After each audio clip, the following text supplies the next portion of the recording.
এবার হচ্ছে যে এই যে এসআইআর এর বিষয়, জ্ঞানেশ কুমারের প্রথম যেদিনকে সাংবাদিক বৈঠক, সেদিনকে আপনাদেরই সাংবাদিক কেউ একজন জ্ঞানেশ কুমারকে জিজ্ঞেস করেছিলেন যে হোয়াট অ্যাবাউট ওয়েস্ট বেঙ্গল, আপনার কি বক্তব্য? তিনি একটা কথাই উত্তর দিয়েছিলেন যে পশ্চিমবাংলার সরকার সাহায্য করবে আমাদের, এটা পশ্চিমবাংলার সরকার বলেছেন।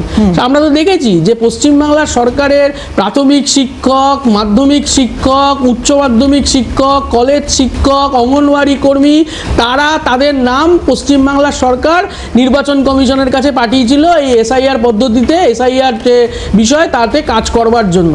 তাহলে আপনি এটা মনে করেন যে পশ্চিমবাংলার সরকার জানতেন না যে এসআইআর এর এই বিষয়গুলি উপস্থিত হবে এসে? আজকে এসব ভাবের ঘরে চুরি করে লাভ নেই। আপনি এটা বলুন যে এই যে অভিষেক বন্দ্যোপাধ্যায়, হোলটাইমাররা তো চুরি করেনি, হোলটাইমাররা হোলটাইমার। হ্যাঁ ঠিক আছে, হোলটাইমাররা হোলটাইমার। আপনাদের মতন চুরি চুরিতে লুটে পাচারকারীদের অভিযুক্ত হয়, যাদেরকে চিরকুটে চাকরি দিয়েছে তারা ইনস্টলমেন্টে লেভি দিয়েছে। আপনি একটা চিরকুটের চাকরি বার করে দিন, আপনি আপনার নেত্রী, আপনার সেকেন্ড ইন কমান্ড একটা চিরকুটের চাকরি বার করে দিন, তারপর আপনি এইসব কথাবার্তা বলবেন। চক্রবর্তী শ্রী মিলি চক্রবর্তী হয়ে গেছে, ওই চ্যাপ্টার ক্লোজ হয়ে গেছে। কিভাবে চাকরি পেয়েছে বলতে বলো না, ক্লোজ হয়ে গেছে। মিলি চক্রবর্তী কিভাবে চাকরি পেয়েছে বলতে বলো না। আপনি এর উত্তরটা দিন, জীবন কৃষ্ণ সাহা কত টাকা কামিয়েছে, কেন তার ফোনটা পুকুরে পড়েছিল, এর উত্তর আপনাকে দিতে হবে। আচ্ছা, আপনি নির্মল ঘোষের যে পুত্রবধূ, সে কি করে চাকরি পেয়েছে, আপনি যে এলাকার কাউন্সিলর, সেখানকার বিধায়ক, সের উত্তরটা আপনি দেবেন। এসব বলে লাভ নেই। এখন এসআইআর নিয়ে এই যে নির্বাচন কমিশন যেভাবে যখন যা খুশি তাই চাপাচ্ছে, আমি জানি রেবারতি দিয়ে একজন স্বনামধন্য চিকিৎসক, তার বাবা এবং মা বয়স প্রায় 88, একজনের আর একজনের 85, তারা মানে 88 বছর বয়স, 85 বছর বয়স, তাদেরকে হিয়ারিংয়ে যেতে হচ্ছে, হিয়ারিংয়ে তাদেরকে ডেকে পাঠানো হয়েছে। মানে সে ভালো করে হাঁটতে পারে না, সে কি হিয়ারিংয়ে যাবে? না, কিন্তু আবার কমিশনের তরফ থেকে কথা বলা হয়েছিল যে অশীতিপর যারা রয়েছেন তাদেরকে হিয়ারিং অবধি না, হিয়ারিং কেন? এই লোকটা 88 বছর, 85 বছর, বাবার বয়স 88, মার বয়স 85, তাকে এই বয়সকালে এসে তাকে হিয়ারিং করতে হবে যে সে ওই নামে কিনা, বা সে ওই অ্যাড্রেসে থাকেন কিনা, বা তিনি দেশের নাগরিক কিনা, এটা হিয়ারিংয়ে যেতে হবে তাকে, তার বয়স ওই কিনা। আসলে নির্বাচন কমিশন আর বিজেপি আর তৃণমূল মানুষকে ভয় দেখানোর খেলায় নেমেছে। কেউ বলছে গাছে বেঁধে রাখবে, কেউ বলছে হচ্ছে যে জেলে পাঠাবে, আর নির্বাচন কমিশন নিজের মতন করে কখনো বিএলও অ্যাপ, কখনো এই ডকুমেন্ট, কখনো ওই ডকুমেন্ট নিয়ে আসুন, এই করে বেড়াচ্ছে। এই হচ্ছে পশ্চিমবাংলার অবস্থা। একটু গৌরব দেখে এখানে থামাবো। ফাল্গুনি দি রয়েছেন, সুস্মিতা দি রয়েছেন, দুজনের কাছে যাবো, কিন্তু একটা খুব শার্প ব্রেক নিতে হবে। বিরতির পরে আবারও ফিরছি, সঙ্গে থাকুন। এসআইআর আবহে মৃত্যুর কথা বলছিলাম, একাধিক মৃত্যু এর আগে আমরা দেখেছি, আর যে 3টি মৃত্যু খবর পাচ্ছি এখানে, একটি হচ্ছে সাঁইথিয়া, একটি হচ্ছে গোয়ালপুকুর এবং একটি হচ্ছে চন্দ্রকোনা।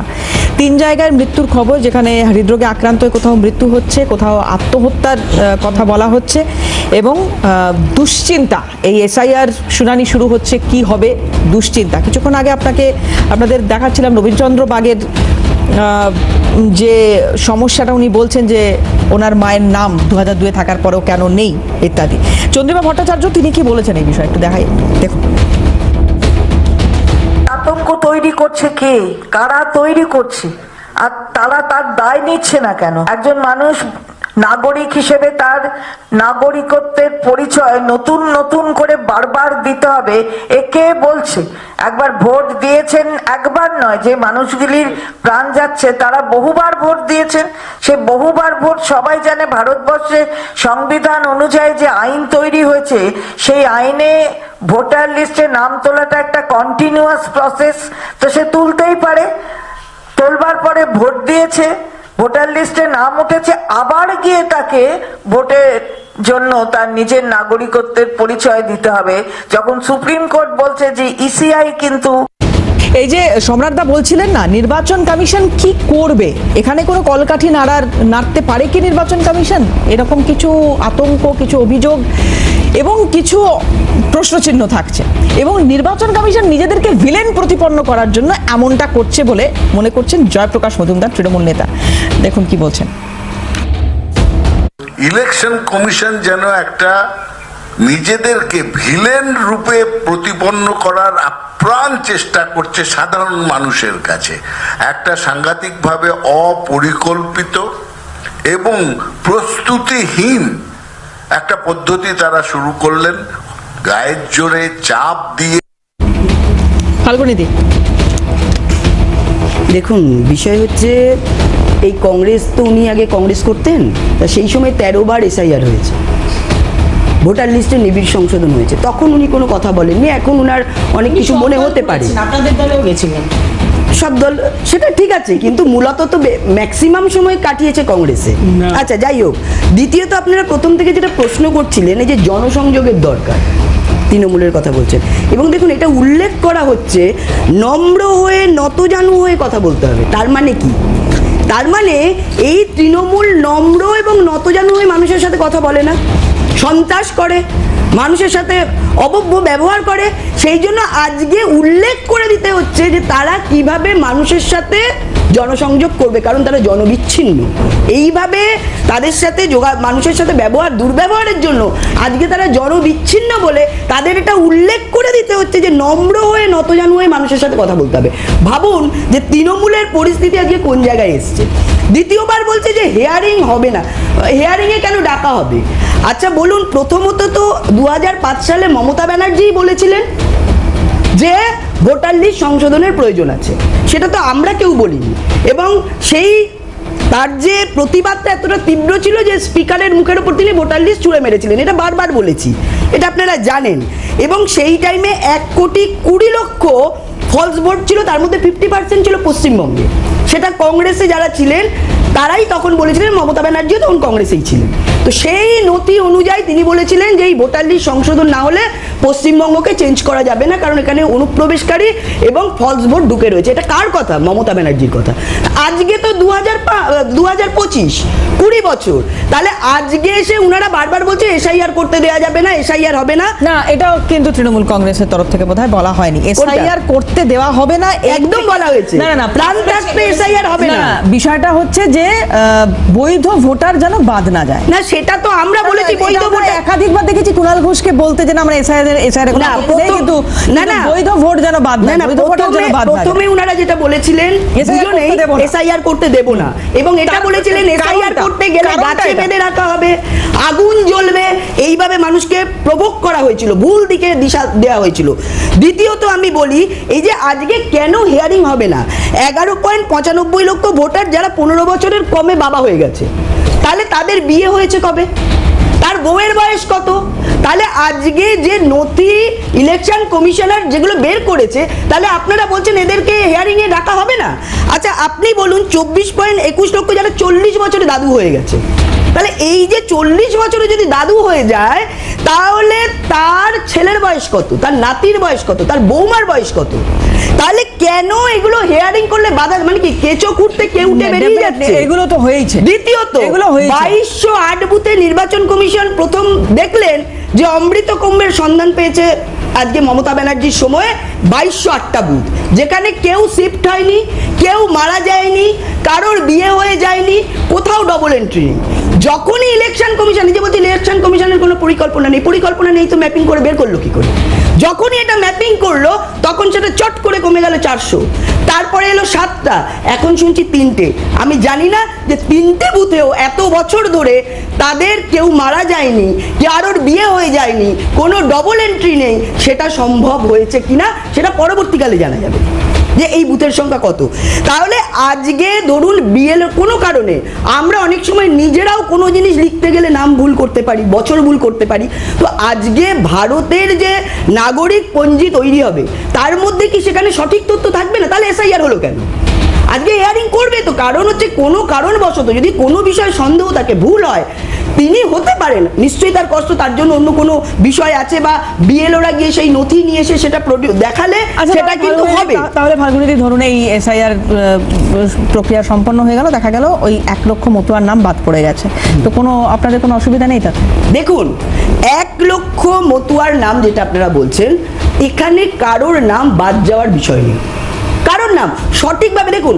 আজকে আমি আপনাকে কোনো হিন্দুর নাম অনুপ্রবেশকারী ছাড়া কোনো হিন্দুর নাম বাদ যাবে না, কারণ আমি এই একটা জায়গায় কথাটা শুনে নি, আমি বলে হিন্দুর নাম, আমি বলে কোন হিন্দুর নাম পার্টিকুলারলি একটা সম্প্রদায়কে ইন্ডিকেট করে বলা হচ্ছে। মিনিট আমাকে বলতে দিন, এক মিনিট আমাকে বলতে দিন। আমরা এটা বলি, এইখানে ভারতে যারা মুসলিম আছে তাদের নাম বাদ যাবে না, এবং যারা বাংলাদেশ, পাকিস্তান, আফগানিস্তান থেকে যে হিন্দুরা উদ্বাস্তু হয়ে মানে শরণার্থী হয়ে এখানে এসেছে, উদ্বাস্তু না শরণার্থী হয়ে এসেছে, তাদের নামও বাদ যাবে না। শুধু হিন্দুরা বাদ যাবে কাদের নাম? শুধু হিন্দু?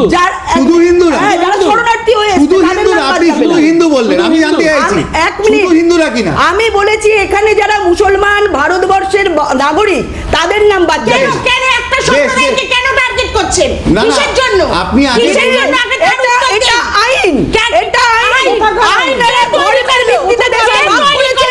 সংবিধান আপনারা বলেন, যে ধর্মের ভিত্তিতে ভাগ করেছে, এটা আইন, যেটা অ্যামেন্ডমেন্ট করেছে। ফাল্গুনি দি, সুস্মিতা দি, আসবো একটা ব্রেক নেব, ফিরে এসে শুভেন্দু অধিকারী একটা রিয়াকশন শোনাবো কিছুদিন আগে, তারপরে আসবো আপনার কাছে। শুভেন্দু অধিকারী বক্তব্যের পরে সুস্মিতা দির কাছে আমি যাবোই, কথা দিলাম সুস্মিতা দি, ফিরছি দ্রুত। শান্তনু ঠাকুর বলেন, শান্তনু যথেষ্ট বিচক্ষণ, এবং আপনারা নিশ্চিন্ত থাকুন, মতুয়া ধর্ম সমাজ তৈরি করেছিলেন ঠাকুর হরিচাঁদ ঠাকুর, ঠাকুর গুরুচাঁদ ঠাকুর। কেন বলুন তো? 1907 সালে। কারণ ছিল তাদেরকে জোর করে ইসলাম ধর্মে কনভার্ট করানো হচ্ছিল, তাদের ধর্ম পরিবর্তন করানো হচ্ছিল, সেটা থেকে বাঁচতে তিনি মতুয়া সৃষ্টি করেছিলেন। অতএব মতুয়ারা হলেন খাঁটি সনাতনী। প্রভুর বাড়ি হচ্ছে ওড়াকান্দি, জন্মস্থান। নরেন্দ্র মোদী সেখানে গিয়ে মাথা ছুঁয়ে এসেছেন। নরেন্দ্র মোদী তাদেরকে নাগরিকত্ব দেওয়ার জন্য সিএ এনেছেন।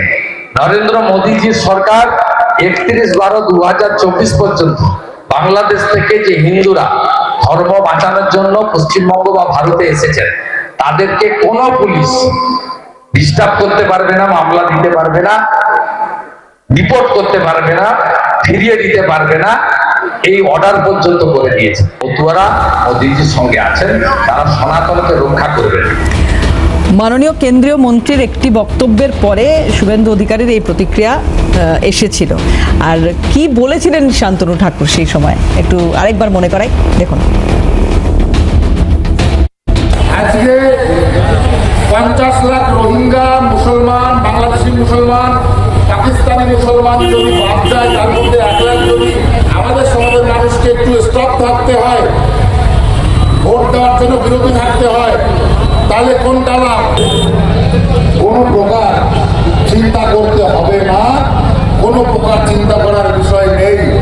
আমরা ভারতবর্ষে সিটিজেনশিপ পাবো। আগামী দিনে আমরা সেই সিটিজেনশিপের মাধ্যমে স্বাভাবিকভাবে বাই ন্যাচারালাইজেশন আমরা ভোটার হবই। সুস্মিতা দি, যাই হোক, আপনারা 39 মিনিট বাদে আমি বলার সুযোগ পেলাম। তা সত্যি কথা বলতে কি, আমি এখানে বসে একের পর এক বক্তব্য শুনছিলাম, এবং উভয় পক্ষেরই বক্তব্য মানে তৃণমূল আর বিজেপির উভয় পক্ষেরই বক্তব্য শুনে আমার হাসি লাগছিল। কোন জায়গাটা হাসি লাগছিল সেটা আমি একটু ধরিয়ে দিই, নাহলে দর্শকরা ভাববে আমি কি শুধু শুধু এখানে বসে বসে হাসছি। তার কারণ হচ্ছে, যখন ওই অভিষেক বন্দ্যোপাধ্যায় তার দলের কর্মীদের বললেন বিনম্রভাবে, শ্রদ্ধাভাবে তার প্রত্যেকটি মানুষের দরজায় গিয়ে নতজানু হয়ে দাঁড়াতে, তা যেই মানুষগুলো এই 15 বছর ধরে দেখেছে, এই মানুষগুলোকে যারা এই মাথা উঁচু করে শাসিয়ে, চেনো ভাই, এই যে হুমকি দিয়ে যে এই কথা, আর তাদের এই অ্যাডামেন্ট, আর আজকে যদি তারা নতজানু হয়ে গিয়ে কথা বলে, তাহলে বুঝতেই পারবে ভোটের জন্য। তা সুতরাং এইটা হঠাৎ করে করলে, হঠাৎ করে মমতা ব্যানার্জির মুখ মনে পড়ে যাবে না, ওই পাড়ার কোনো লিডার গিয়ে দাঁড়িয়ে নতজানু হয়ে বললে, সেরকমই একটা বার্তা দিয়েছেন আর কি উনি। তা এইবার হলো, আর দ্বিতীয় নম্বর হলো, যখন বিজেপি যখন বলছে এই কারোর নাম বাদ যাবে না হিন্দু সম্প্রদায় বাদ দিয়ে, আমাদের কথা হচ্ছে বারংবার বিজেপি একটা পয়েন্টকে অ্যারাইজ করছে, সেটা হচ্ছে এই যে ঘুষপেটিও আমাদের দেশে ঢুকে গিয়ে প্রচুর আমাদের কর্মাভাবের সৃষ্টি করছে, মানে আমাদের কর্মটা ডিভাইড হয়ে যাচ্ছে, কাজের যে সোর্সটা, আমাদের খাদ্যের সোর্সটা ডিভাইড হয়ে যাচ্ছে, আমাদের বাসস্থানের সোর্সটা ডিভাইড হয়ে যাচ্ছে, এবং বিভিন্ন যেসব সরকারি প্রকল্প তাহলে আমি বলতে চাই যে সমস্ত সরকারি প্রকল্পগুলোর সুযোগ সুবিধা এই অনুপ্রবেশকারীরাও ভোগ করছে এবং আমরাও ভোগ করছি, অ্যাজ ওয়েল অ্যাজ এই অনুপ্রবেশকারীরাই আবার ভোট দিয়ে এই কেন্দ্রীয় সরকারকে নির্বাচিত করেছে। আর যদি তাই দাঁড়ায়, মানে এরা যদি ইলিগাল ভোটার্স হয়, অবৈধ ভোটার্স হয়, যদি যারা অনুপ্রবেশকারী, যাদের নাম আগে ছিল না, তারা পূর্ব পাকিস্তান থেকে এসছে, কিংবা তারা পাকিস্তান থেকে এসছে কি আফগানিস্তান থেকে এসছে, যেখান থেকে আসুক, রোহিঙ্গার সংখ্যা আদৌ কত আছে, 50 লাখ কোথা থেকে পেলো আমার জানা নেই। আর সবচেয়ে বড় কথা হচ্ছে সেই জায়গায় দাঁড়িয়ে তোমরা যে বলছো তোমরা নতুন সিএ ফর্ম ফিল আপ করলে তোমরা নতুনভাবে তাদেরকে নাগরিকত্ব প্রদান করবে। তা নাগরিকত্ব প্রদান করলে তো তাহলে সেই তো আবার ভাগের ব্যাপার চলে আসবে। তাহলে ঘুষপেটিও করে চিৎকার করাটার মানে কি একটাই উদ্দেশ্য, রোহিঙ্গা আর মুসলিম টার্গেট, মানে মুসলিম মুক্ত ভারতবর্ষ করবে, সেটা বলুক। আজকে যখন ফাল্গুনিদি বলছে যে আমরা ভারতবর্ষ, এবং এইটা বিজেপির একটা কনসেপ্ট ওরা খাড়া করে সব সময়, যে কংগ্রেস তো স্বাধীনতার পর থেকে মানে ধর্মের ভিত্তিতে যে দেশটাকে ভাগ করে দিয়েছিল। না, একদম না। কট্টর মৌলবাদী যারা, সেই কট্টর মৌলবাদীরা চেয়েছিল পাকিস্তানকে আলাদা করে, এই কট্টর মুসলিম যারা সম্প্রদায় মৌলবাদী তারা এই পাকিস্তান প্রসারে গেছিল, এবং যারা নরমপন্থী ছিল, যারা মনে করেছিল যে না আমাদের দেশটাকে ভালোবেসে তারা থেকে গেছিল, এবং স্বাধীনতার লড়াইয়ে তারা হিন্দুদের সাথে এবং অন্যান্য জাতি সমস্ত ধর্মের সাথে এক কাঁধে কাঁধ মিলিয়ে লড়াই করে আমাদের দেশের স্বাধীনতা কিন্তু ফিরিয়ে এনেছে। আমি বলতে গেলে এখন একের পর এক নাম এসে যাবে, আমি অতক্ষণ স্কোপ পাবো না।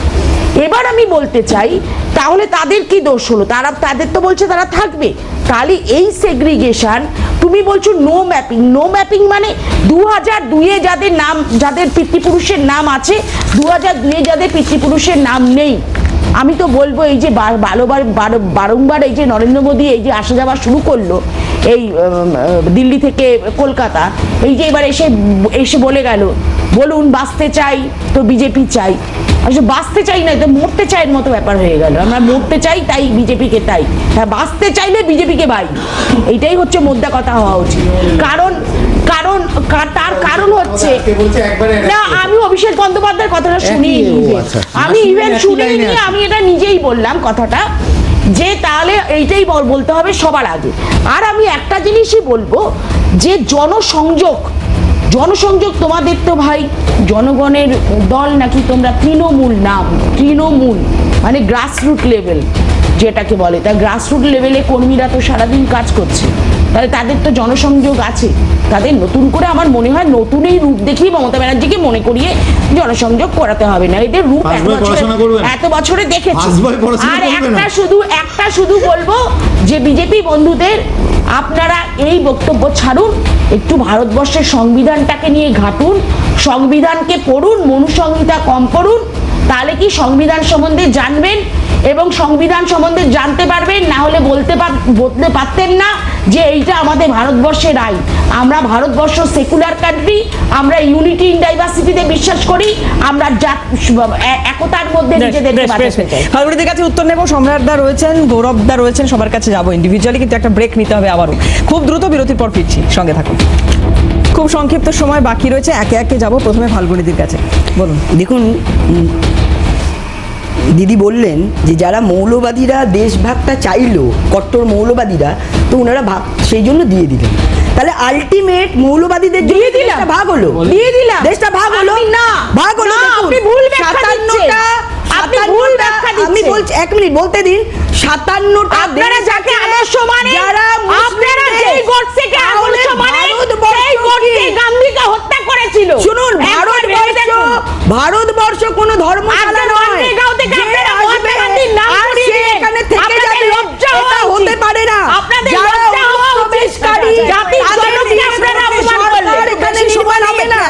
যারা এখানকার ভোটার তাদের দিয়েই এখানে সরকার নির্বাচন হবে, অর্থাৎ কালকে এই লাভলি খাতুন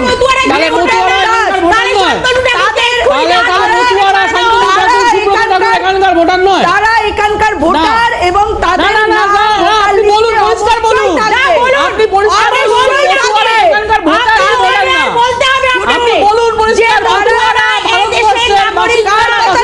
সিপিএম না তৃণমূল, কার কথা কংগ্রেস, কার কথাটা বলবো? আপনি জনগণের কথা বলুন। হ্যাঁ, আপনারা সবাই মিলে আপনি বলুন, সুব্রত বলুন। ঠাকুরের কথার উত্তর দিন। শুনুন, আপনি সুব্রত ঠাকুরের কথার উত্তর দিন। সুব্রত ঠাকুর এবং শান্তনু ঠাকুর অবৈধভাবে Please, please, একটু শুনে নিন, সিএতে একে একে। প্রত্যেক মতুয়ার নাম উঠবে, কারণ মাননীয় মোদিজি এবং অমিত শাহজি তারা দিদি, নতুন আরে, করে যে একটু শুনে নিন, অ্যামেন্ডমেন্ট 2024 সালের 31শে ডিসেম্বরের মধ্যে যারা নিপীড়িত হয়ে আফগানিস্তান, পাকিস্তান, বাংলাদেশ থেকে এখানে শরণার্থী হয়ে আসবেন, তারা প্রত্যেকে কমপক্ষে 5 বছর থাকার পরে তারা সিটিজেনশিপ পাবেন।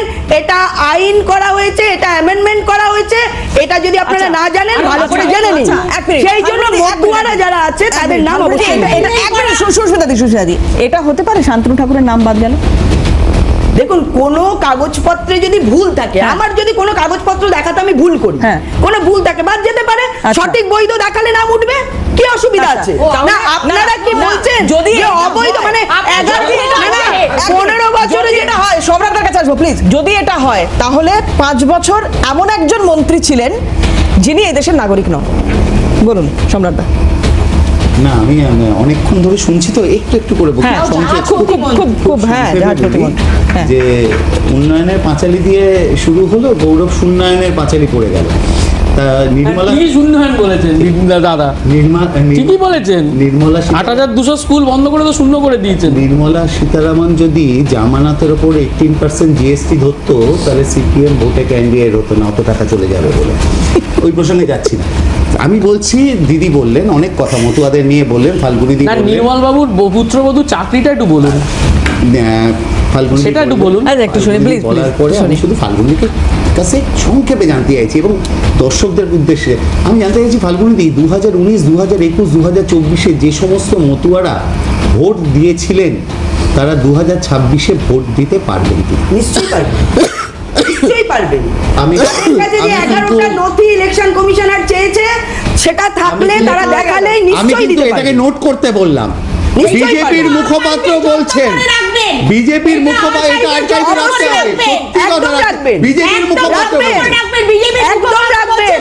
আর কোনো একটা মতুয়ার আচ্ছা, নামও বাদ আচ্ছা, যাবে ঠিক না। আছে, আমি শেষ করব। প্রত্যেকে আচ্ছা, দেশের আচ্ছা, নাগরিক, আচ্ছা, তারা আচ্ছা, ভোট দেবে। ফাল্গুনি দি, আপনি- লিখে রাখুন, বেশ, বেশ, ঠিক আছে। রেখে দিন যত্ন করে। ফাল্গুনি, সিএ ক্যাম্পে যারা আবেদন করছেন, তারা নাগরিকত্ব পাবেন কিভাবে? তারা শুধু আবেদন করলেই পাবেন, নাকি সরকারি নিয়মে আবেদনের সঙ্গে নথি জমা দিতে হবে? আমরা তো জানি সরকারি ক্ষেত্রে শুধু আবেদন করলে কিছু দেখুন, হয় না, কিভাবে- নথি দিতে হয়। আমি শেষ করিনি, আপনি সব কটা বলবেন। নথি দিতে হয়। আমি জানতে চাইছি ফাল্গুনি দি, যদি নথি দিতে হয় তাহলে কি কি নথি জমা নেওয়া হচ্ছে আপনাদের সিএ ক্যাম্পগুলোতে? আমি জানতে চাইছি ফাল্গুনি দি আপনার কাছে খুব স্পষ্টভাবে, নথি ছাড়া নাগরিকত্ব পাওয়া যাবে? দেখুন, ফাল্গুনি দি, যারা শুধু সিএ ফর্ম ফিল আপ করছে, তারা নথি ছাড়া নাগরিকত্ব পাবে? নথি- লাস্ট কথা, ফাল্গুনি দি, আপনারা কত টাকা নিয়ে সিএ ক্যাম্পে আবেদন করছেন ওই বিষয়ে আমার মাথা ব্যথা নেই। আমি শুধু জানতে চাইছি, এই যে মতুয়া কার্ড শান্তনু ঠাকুর, সুব্রত ঠাকুররা দিল, মতুয়া কার্ডটা কি ভ্যালিড? যদি মতুয়া কার্ড ভ্যালিড হয়, তাহলে মহারাষ্ট্রের পুনেতে মতুয়া কার্ড দেখানো সত্ত্বেও আপনাদের ডবল ইঞ্জিনের সরকার গলায় কণ্ঠি দেখে তাদেরকে মারলো কেন ফাল্গুনি দি? দেখুন, আপনি বিষয়টাকে গুলিয়ে দিতে চাই না গুলিয়ে দিতে চাইছে না সেটা একদম point আরে কথা বাবা, বলেছে। আপনি কেন বলছেন? আচ্ছা, আমার না, আপনি বললে হবে না তো। বিষয় তো আপনি বললে তো আপনি হবে না। একেবারে 13 বার আপনি SIR গুলিয়ে করে দিতে এখন চাইছেন। জানতে আপনি চান? আগে কেন SIR করেছিলেন? আপনি আপনারা এরকম কংগ্রেস উত্তর দিতে চাইছেন। কেন করেছিলেন SIR? কেন মানুষকে ভুলে যাচ্ছেন? এই কংগ্রেস শেষ করে দিয়েছে দেশটাকে। শান্তনু পুরো- ঠাকুর পুরো নিজে দেশটাকে বলছে শেষ করে দিয়েছেন CAA আপনারা। প্রক্রিয়াটা এত এত সহজ বছর ধরে শেষ 13 বার করার SIR ব্যাপার না। করেছেন। আজকে এটা জ্ঞান time দিচ্ছেন take। যখন বিজেপি এটা করছে। time take। হ্যাঁ? এটা আজকে time আসছে take বলছেন, বলুন আজকে দূরবীন যে দিয়ে এবার দেখতে তারা হচ্ছে। ভোট দিতে আজকে পারবে বলছেন না। আপনাদের লজ্জা এটা হচ্ছে না? বলুন সবার সামনে।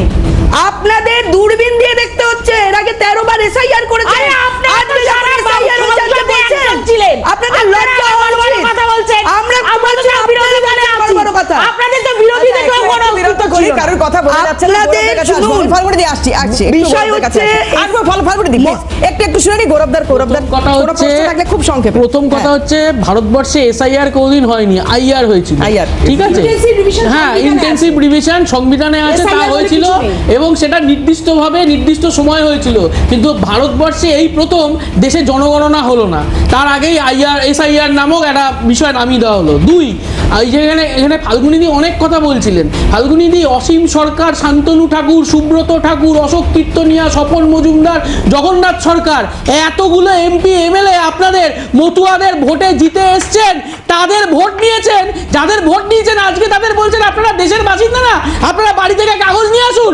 এটা দেশের মানুষের লজ্জা যে আমি একজন দেশের নাগরিক, আমাকে গিয়ে প্রমাণ করতে হচ্ছে যে আমি দেশের নাগরিক। এই লজ্জার মাথা কাটা যাচ্ছে বাংলা। সায়েন্টিফিক রিগিং আবার কি বলছে? শেষ করে দিয়েছেন রাজ্যটাকে।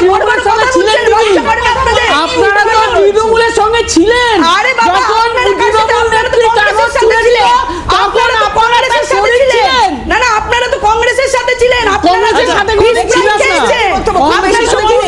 না। প্লিজ আমার কথা হচ্ছে, আমি হচ্ছে নেমগুলো রিপিট করব না। আজকে শান্তনু ঠাকুর হোক, সুব্রত ঠাকুর হোক, সবচেয়ে বড় কথা হচ্ছে বড়মার ওই হরিচাঁদ গুরুচাঁদের যে মানে যে ভূমি, ঠাকুরবাড়ি, সেই মানে ঠাকুরবাড়ি ভূমি, যে ঠাকুরবাড়িটাকে পুরো কলঙ্কিত করে দিয়েছে তৃণমূল আর বিজেপি।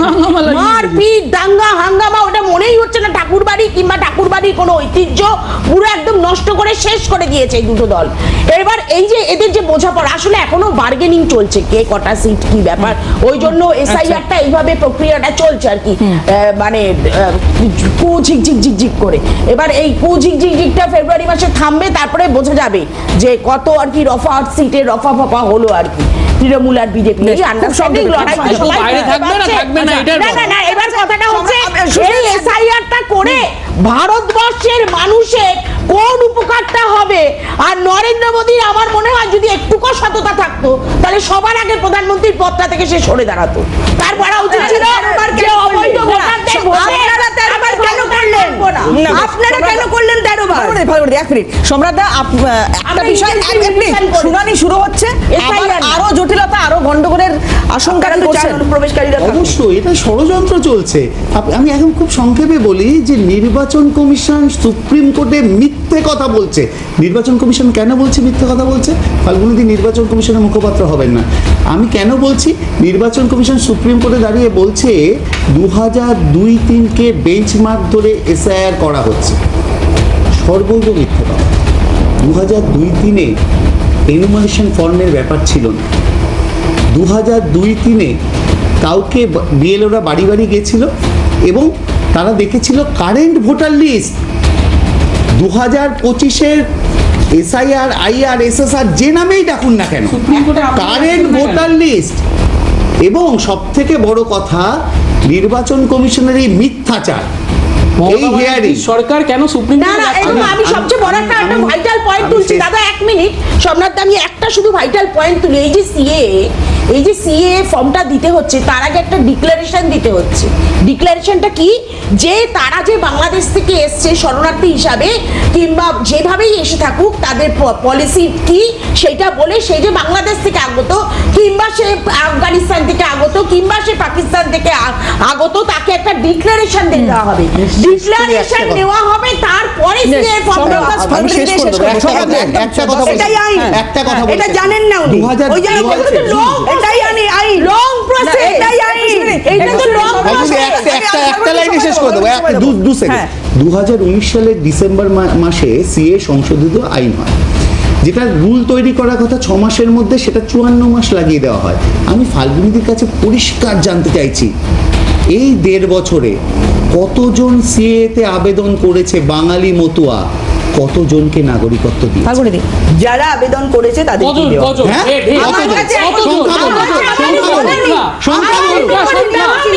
আমি পরের দিন জেনে আসবো।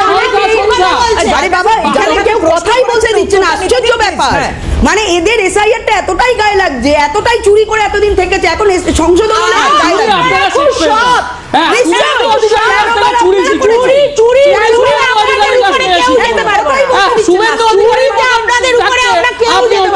বলবেন এটা হয় টাকা নিয়েছে, আপনি দেখেছেন। কম বলুন, সিপিএম একটু কম বলুন। কমই তো বলবো,